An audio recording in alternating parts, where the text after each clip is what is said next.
Hi, everyone. I am glad to be here today. I am opening up the comments section so I don't miss anything. Please make sure you say hello when you're in the chat box and tell me where you're from, where you're coming from. And for that, for those of us who are very literal thinkers, I don't mean like your living room, I mean where you live in the world.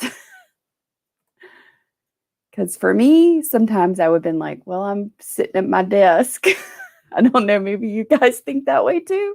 I have a feeling most of you probably do, since we're all kind of in the same ballpark and world together. Today, my Hey Carole Jean segment was a question from one of our community members, and he wanted to know, what are the similarities and what are the differences between ADHD and ASD? So what's the difference between ADHD and ADD, because they kind of fall into the same ballpark, and autism? So I jumped in, started doing a ton of research because I had done a lot of this for myself, because I have been identified as both ADHD, which was the first thing that happened, and then later, subsequently, with autism. And it's kind of, I jumped in and I did the research on that myself, because I'm like, there's so many similarities in traits, and things that we feel and think, but there's also differences. And I was really, really surprised to find, because I like to make sure that I go out and get the most current information for you guys, so that you're always getting the most up-to-date things that are happening in the world, in research, and just sort of how things are comparing and contrasting and how things are evolving over time.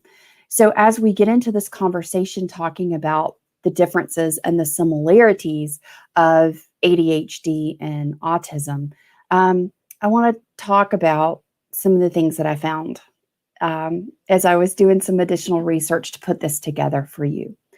So first, let's just say that autism and ADHD are two separate things, right? But we know that's not always the case. But let's look at this. Let's look at some statistics and some numbers just to kind of start us off, so we have a picture of sort of the extent of ADHD and autism. It actually affects millions. So collectively, between ADHD and autism together, it's over 9.5 million Americans. Now, this isn't, I didn't get the global statistics because those weren't really handy. They weren't readily available. Oh, hey, Rosemary. Awesome. You're in Yorkshire. So I'm giving you some United States, some American statistics today, and my apologies to our global community. But sadly, there weren't just readily available statistics for where I was looking. So over 9.5 million people collectively are diagnosed with or identified with ADHD and autism. What's really interesting is sort of how it pans out when you break it out. It's like 3.5 million Americans have been identified with autism, and double that, almost double that, 6.1 million have been identified with ADHD. So ADHD and autism look a lot alike. For example, both have challenges with focus, self-control, communication, executive function, and building and maintaining relationships. Now, as I read through a lot of articles, research papers, things like that, guys, I was really horrified, more so than usual, I'm just going to say, because I'm pretty used to coming across some glaringly painful and just inaccurate language and how we are described to the world. In this particular aspect of research into similarities and differences in ADHD and autism, it was worse than usual. I'm not going to lie. It was pretty painful to just read, because it was frustrating for me, because I know what having both ADHD and autism, what my world feels like. And I know from talking to so many of you and the way that you have shared your experiences as well with having both, was that this didn't align or reflect accurately who we are and how we experience the world and how we show up every day in our lives. So I do want to kind of talk about that a little bit too. It is very common, according to research, and Dr. Lydia Furman in 2018, in a research paper that she did, found that for someone to have both ADHD, ADD, and ASD was pretty common. It was more common, and I found through, statistically, it was like 28%. The last number that I saw was representing how many people who had been identified with autism who also had ADHD. It was like 28%. Personally, and just from the numbers for the amount of people that I have met and spoken to, that is really low. I feel like that is really low as far as a reflection of an accurate percentage of that. So some traits of ADHD is inattention, hyperactivity, and impulsivity. Per Dr. Mark Burton, who is a developmental and behavioral physician, he said it's primarily a difference. ADHD is primarily a difference of self-regulation and executive function skills that act as the brain manager in everyday life. Boy, do I know about the brain manager. And when the brain manager is not functioning well, maybe you guys can relate to that too. So how many of you guys here in the chat, because I see we've clocked a bunch of people showing up here.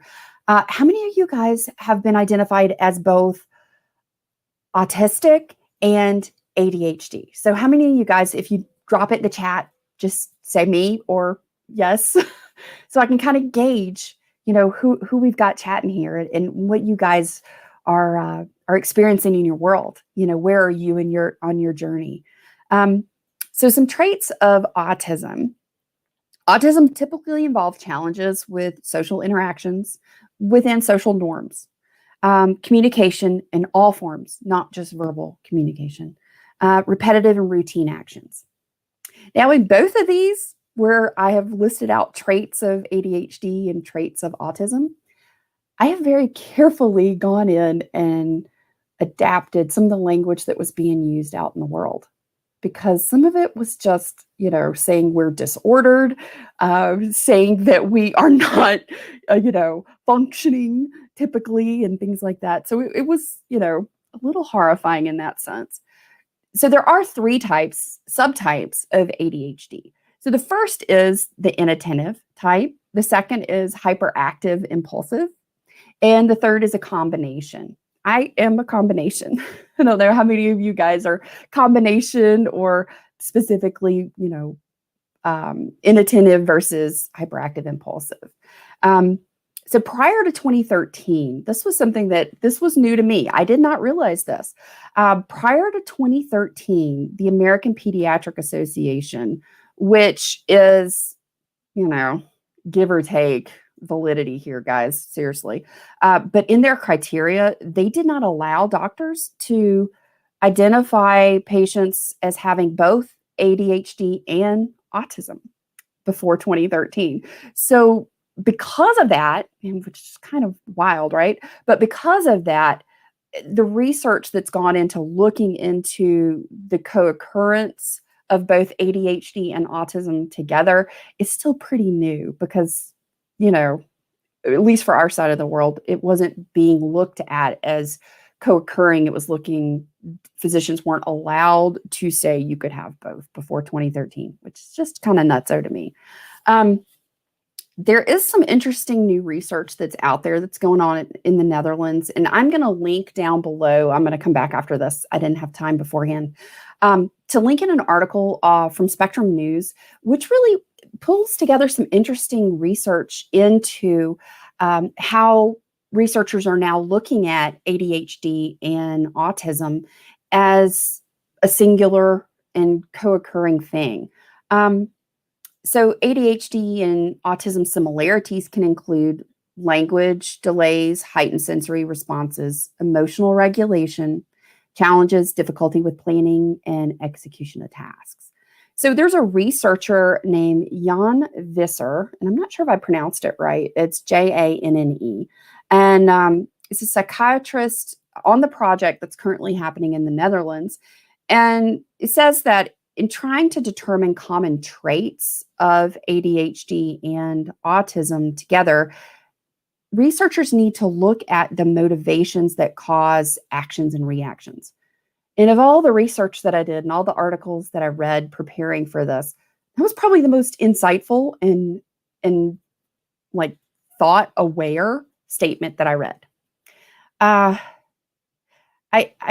I got pretty upset earlier today after going in and sort of rereading some of the research and reading some of the articles to make sure that I had the most up-to-date things to share with you guys on this. And I've got a wonderful graphic that I want to share, and I'll also link that.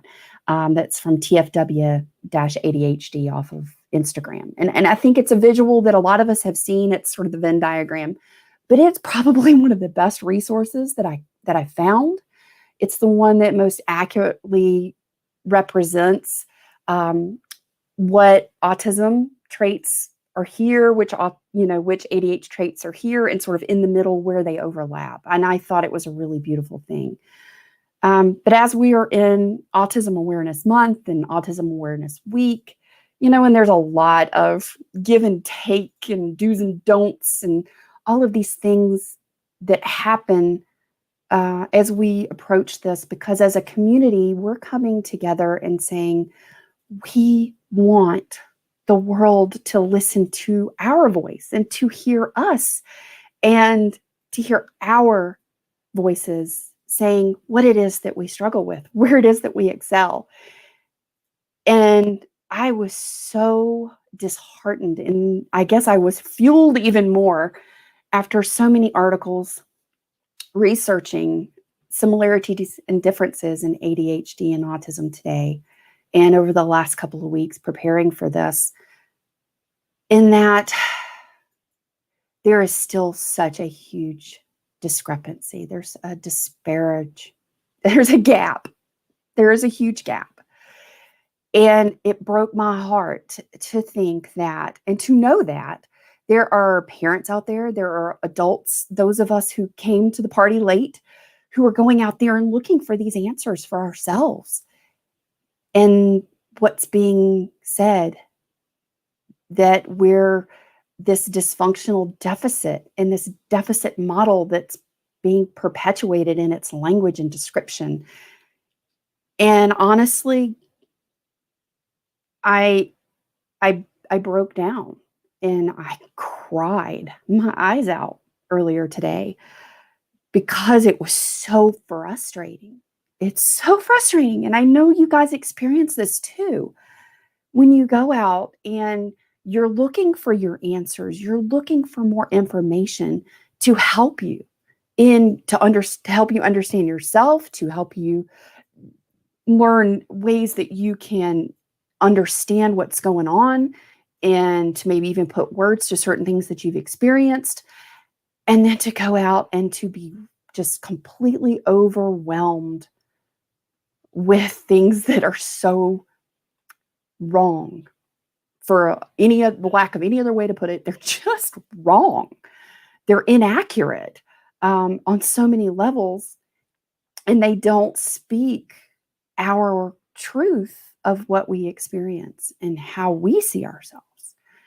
And so I want to show, and I'm going to share this image with you guys real quick that shows that image I was talking about, the diagram.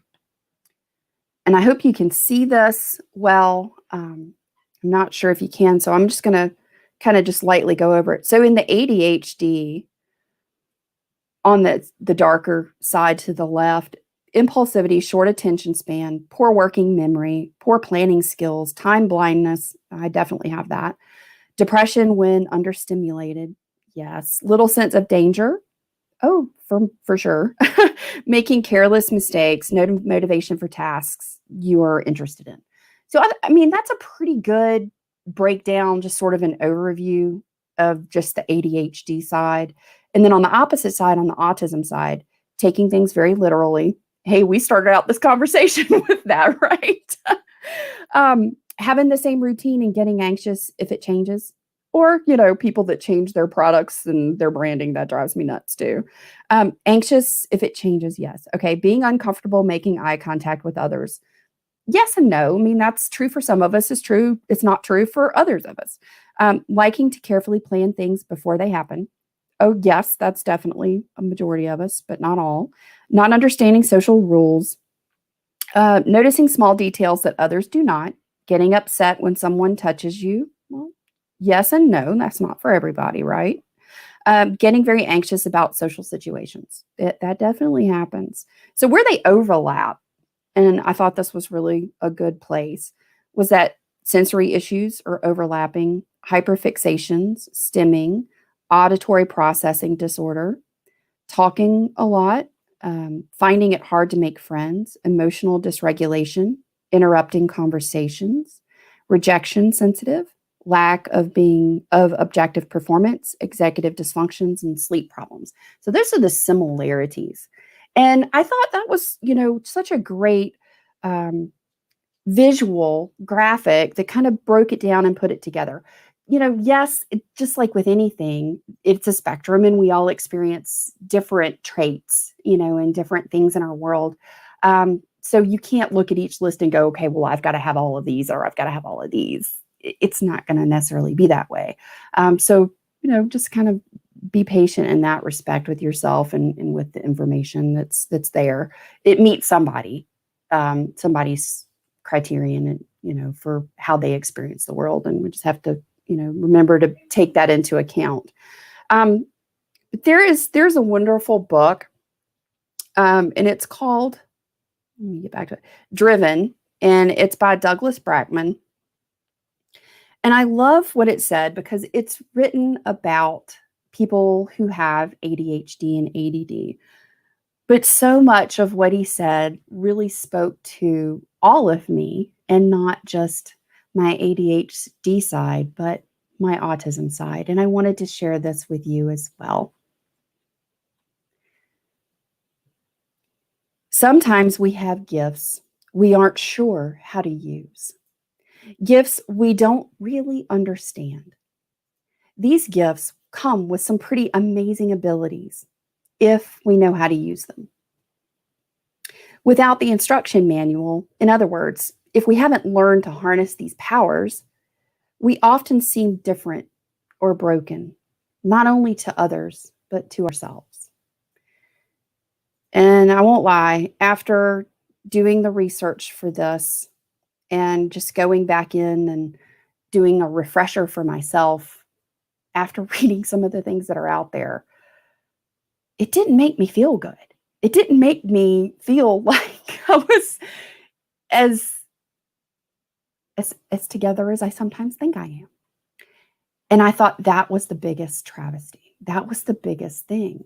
Because if I can feel that way and I can fall apart and completely cry, feeling that there are people out there that still look at me and think I'm broken when I have learned differently after so much work to get where I am, that there's somebody else out there too.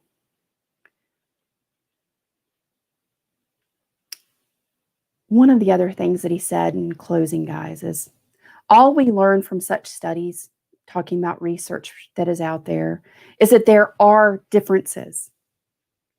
Without an understanding of the reasons and their evolutionary benefits, it's easy to consider them defects. I just want you to know that if you are looking at yourself and you are feeling like you are less than, or that you are broken, or that you are defective in any way, I want you to know you're not.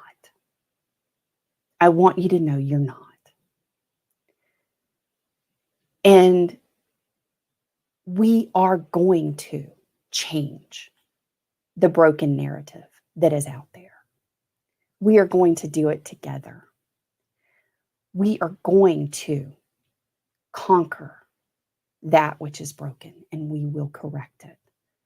We will do it through conversations. We will do it through sharing our voice, for speaking up and saying, I'm not defective. I'm not disordered. I'm not broken. I am just as I'm supposed to be, and I have amazing capabilities. And when we are then sharing with one another how we've learned to manage and operate our instruction manual in our own lives, and we help the next person understand themselves better. We do it through relationship. We do it through conversation. We do it through sharing, not just with one another within our own community, but start within your own community, and that's your family. Start with your friends, those in your life around you. Reach out and say, hey, this is how I experience this, or this is how this feels to me. And for those of us with alexithymia, sometimes it takes a little bit to be able to verbalize that. We all come to a deeper understanding and awareness of ourselves as we grow and learn in community and in relationship with one another. And it's sometimes where we start is in the safe space, in the safe place in an autism community with one another, because we have somebody to reach out to who has experienced the world in the same way. We also have those who are just joining us and coming into our community who are completely new to this. And it's all new, and the terms are new, and they're just coming to us with what they know. So let's reach our hand out. Let's welcome them and embrace them. Let's let them know what we've learned in a very loving and kind and gentle way, with patience and understanding. Thank you for being here. I'll link that wonderful graphic below. I'll also link the article that I found that was really good from Spectrum News that talks about some of the new research that's out there that's going into ADHD and autism. I hope this was a little insightful. I hope it gave you some insights into, where they overlap. And there's so much overlap, really. And really, with more of the research that's gone on, there's less and less clarity. When they look at biological factors, when they look at brain structure factors, there's nothing that's clear cut yet. There's nothing that's really known. So what we have to do is take what we know from our experience and share it.